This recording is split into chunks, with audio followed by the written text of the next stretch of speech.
Hello students, very good morning to you. Welcome back to your virtual English literature class. Today we will start with our next topic. Our next topic is poem. Which poem? Nature is what we see. Nature is what we see. This poem is written by Emily Dickinson. She is a great poetess which usually writes her poems on natures. So, nature is what we see. First of all, I will read the poem. So, listen to the poem carefully. Nature is what we see: the hill, the afternoon, squirrel, eclipse, the bumblebee. Nay, nature is heaven. Nature is what we hear: the bobolink, the sea, thunder, the cricket. Nay, nature is harmony. Nature is what we know, yet have no art to say. So important our wisdom is to her simplicity. So first of all, listen to some difficult words of the poem. The first one is nay. Nay means no. Next is bobolink.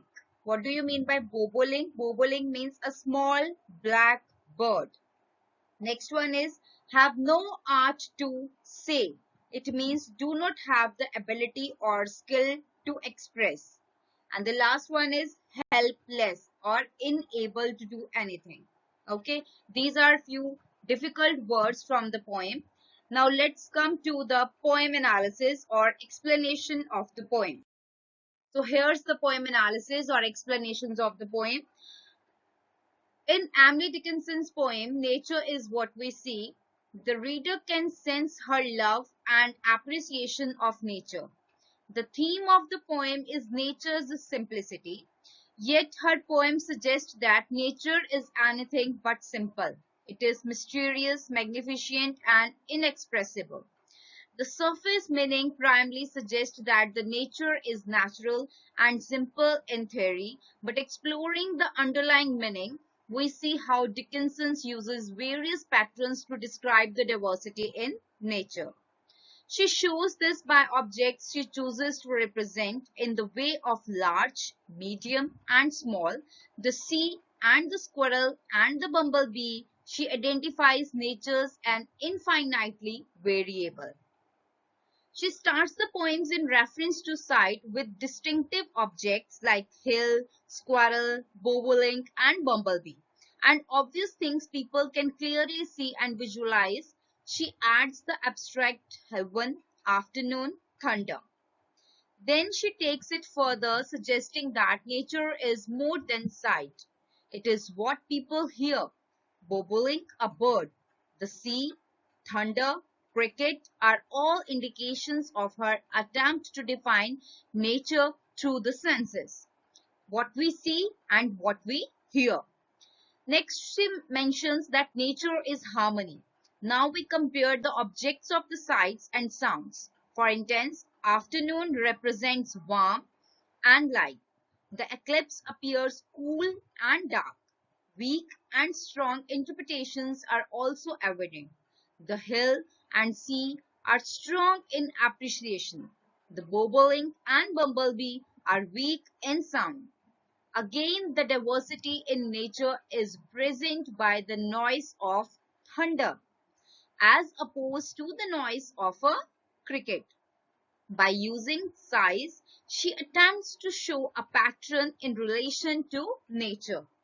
It is as though nature is speaking to her in various degrees through sight and sound. She then compares nature to heaven, which suggests that both are mysterious and impossible to describe. So, important our wisdom indicates that harmony lacks the ability to understand the power of nature, even suggesting that humans are too busy to care about the insignificant things that nature presents. Then the mystery of what we see and hear is nature leads heart to God. Nature is heaven here, where the task of explanation is still impossible. Her suggestion is that nature itself is heaven and would bring people closer to God. She appears to be frustrated, unable to understand the morality of humanity, and unable to explain the mystery of nature or of God. So, important our wisdom certainly suggests that humanity is not wise enough to define nature, and yet nature is so simple to her simplicity. Trying to express with words yet have no art to say. She is aware that it is useless. There is no words to describe the mysteries of nature. In conclusion, she seems to say that humans do not notice the simple things in life, or they tend to ignore them. Sight, hills, squirrel, and sound, crickets, bumblebee. In the end, her line, nature is what we know, reflects on the notion that nature is a powerful mystery and it will always remain indescribable. The more Dickinson peers into the nature, the more confused and frustrated she appears in trying to understand something that is not understandable.